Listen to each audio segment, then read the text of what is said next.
Great morning everyone! Andito tayo ngayon sa Lakeshore dahil may pupuntahan tayo na new model house. Pagpasok pa lang sa main road ay sasalubungin na kayo ng maraming puno. Meron rin view ng Mount Arayat kaya naman napakaganda ng ambience ng subdivision. Marami na rin nakatira dito sa subdivision kaya may kamarites ka na.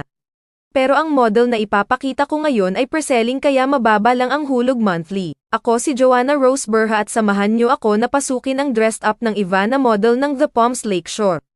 Follow niyo rin ang greatland.ph para sa iba pang quick house tour.